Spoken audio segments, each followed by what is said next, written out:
അകാല നര 15ഉം 20ഉം വയസ്സുള്ള കുട്ടികൾക്ക് പോലും നരച്ച മുടി വരിക. അതൊന്നും രണ്ടുമല്ല, തല നിറച്ച് വളരെ എവിഡൻ്റ് ആയിട്ട് കാണുന്ന രീതിയിൽ നരയ്ക്കുക. എന്തൊരു ബുദ്ധിമുട്ടുണ്ടാകുന്ന ഒരു സംഭവമാണല്ലേ. ഈ അകാല നരയെ ഒന്ന് തരണം ചെയ്യാൻ വീട്ടിൽ തന്നെ ചെയ്യാവുന്ന ഒരു ഹോം റെമഡിയാണ് ഇന്ന് പരിചയപ്പെടുന്നത്. നമസ്കാരം, ഞാൻ doctor Bipin Jose, Pulma medical centre, Pala, Kanjirappally and Sultan Bathery.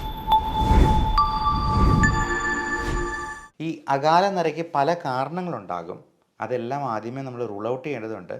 തൈറോയിഡിൻ്റെ പ്രശ്നങ്ങളോ മറ്റ് വൈറ്റമിൻ ഡെഫിഷ്യൻസീസോ, vitamin D3, vitamin B12, B കോംപ്ലക്സിലുള്ള ഏറ്റവും പ്രധാനം B7 അല്ലെങ്കിൽ ബയോട്ടിൻ കണ്ടൻ്റുള്ള വൈറ്റമിൻസ് നമ്മൾ ചിലപ്പോൾ സപ്ലിമെൻറ്റ് ചെയ്യേണ്ടതായിട്ട് വരും. അപ്പോൾ B7 എന്ന് പറയുന്ന ബയോട്ടിൻ കണ്ടൻ്റുള്ള ഗുളികകൾ കഴിക്കുമ്പോൾ മലത്തിൽ പോലും ആ കറുപ്പ് നിറം കാണാം. അതുകൊണ്ട് ആരും പേടിക്കേണ്ട. അപ്പോൾ ബയോട്ടിൻ കണ്ടൻ്റ് ഉള്ളത് കൊണ്ടാണ് ഈ മലം കറുത്ത് പോകുന്നുള്ളത് നമുക്ക് മനസ്സിലാക്കാം.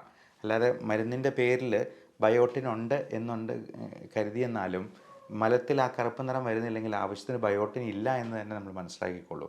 ഒന്നെങ്കിൽ ഇത് ചിലപ്പോൾ ചാത്ത മരുന്നുകളായിരിക്കാം, ആവശ്യത്തിന് ക്വാളിറ്റി ഇല്ല എന്ന് നമുക്ക് മനസ്സിലാക്കാം. അപ്പം നമുക്ക് ചെയ്യാവുന്ന ഈ ഹോം റെമഡിയിൽ നമുക്ക് ചേർക്കേണ്ട പ്രധാനപ്പെട്ട ചേരുവകൾ: ഒന്ന് വെർജിൻ കോക്കനട്ട് ഓയിലാണ്, 2 ഉലുവയാണ്.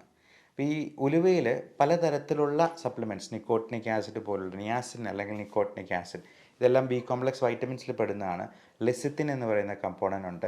ഇതെല്ലാം മുടിക്ക് നല്ല സ്ട്രെങ്ത് കിട്ടാനും അഴകുണ്ടാകാനും ആ സിൽക്കി നേച്ചർ മെയിൻറ്റെയിൻ ചെയ്യാനും ഒക്കെ സഹായിക്കാം. വെർജിൻ കോക്കനട്ട് ഓയിൽ എന്ന് പറയുന്നത് നല്ലൊരു മോയ്സ്ചറൈസറാണ്. പലപ്പോഴും നമ്മുടെ സ്കാൽപ്പിലെ ഈ ഡ്രൈനെസ് ആണ് ഈ പറയുന്ന ഒരു താരൻ പോലുള്ള പ്രശ്നങ്ങളുണ്ടാകാനും മുടി കൊഴിച്ചിലുണ്ടാകാനായിട്ടും ഈ അകാല നരയുണ്ടാകാനും ഒക്കെ കാരണമാക്കുന്നത്. ഈ വെർജിൻ കോക്കനട്ട് ഓയിലിലാണ് നമ്മൾ ഈ ആവശ്യത്തിനുള്ള ചേരുവകൾ ചേർക്കുന്നത്. അതിലാദ്യമേ ഉലുവയാണ്. അത് നന്നായിട്ട് പൊടിച്ചതിന് ശേഷം വെർജിൻ കോക്കനട്ടിലൊരു ചെരുവത്തിലെടുക്കുക, അതിലേക്ക് ആഡ് ചെയ്തിട്ട് അത് ചൂടാക്കി നല്ലപോലെ ഇളക്കുക. രണ്ടാമത്തെ പ്രധാനപ്പെട്ട ചേരുവ കരിഞ്ജീരകമാണ്. കരിഞ്ജീരകത്തിൻ്റെ പൊടി, അത് പൊടിച്ചിട്ട് ഇതിൻ്റെ ഉള്ളിൽ തന്നെ ഈ ചേരുവയൊക്കെ ഉള്ളിൽ ചേർത്ത് വീണ്ടും നന്നായിട്ട് ഇളക്കുക. അപ്പോൾ ഇളക്കി കഴിയുമ്പോഴത്തേക്കും അത് കറുത്ത നിറത്തിലൊരു പേസ്റ്റ് പോലെ ആകും. അതിനുശേഷം നമ്മൾ അടുത്ത ആഡ് ചെയ്യേണ്ട സംഗതി മൈലാഞ്ചി പൊടിയാണ്. അത് മൈലാഞ്ചിയുടെ ഇല കൊണ്ട് തന്നെ നമുക്ക് വേണമെങ്കിൽ പൊടിച്ചുണ്ടാക്കാം. അല്ല എന്നുണ്ടെങ്കിൽ മൈലാഞ്ചി പൊടിയായിട്ട്, മെഹന്തി പൊടിയായിട്ട് നമുക്ക് വേണമെങ്കിൽ വിപണിയിൽ നിന്ന് വാങ്ങിക്കാവുന്നതാണ്. ഇതെല്ലാം 1-2 ടീസ്പൂൺ നമുക്ക് ആവശ്യത്തിനുള്ള, ഇപ്പം ടീസ്പൂണിൻ്റെ വലിപ്പം പറയുമ്പോഴത്തേക്കും നമ്മൾ കൂടുതലായിട്ട് വേണമെന്നുണ്ടെങ്കിൽ വെർജിൻ കോക്കനട്ട് ഓയിലും അതിനനുസരിച്ച് തന്നെ എടുക്കുക. 1-2 ടീസ്പൂൺ വീതം ഈ ചേരുവകളും കൂടി ചേർക്കുക. എന്നിട്ട് നന്നായി ഇളക്കി അതൊരു പേസ്റ്റ് പരുവത്തിലാകും. അപ്പം അതിന് ശേഷം ആ ചട്ടി ഒന്ന് മൂടി വയ്ക്കണം. ഒരു രാത്രി മുഴുവൻ അങ്ങനെ മൂടി വയ്ക്കണം. അപ്പോൾ അങ്ങനെ ഒരു രാത്രി കഴിഞ്ഞിട്ട് പിറ്റേ ദിവസം രാവിലെ നമുക്ക് ഇതെടുത്തിട്ട് നല്ലപോലെ അരിച്ച് ഒരു കിഴി കെട്ടി നല്ലപോലെ പിഴിഞ്ഞങ്ങ് എടുക്കുക. ഒരു കുപ്പിയിൽ ശേഖരിക്കുക.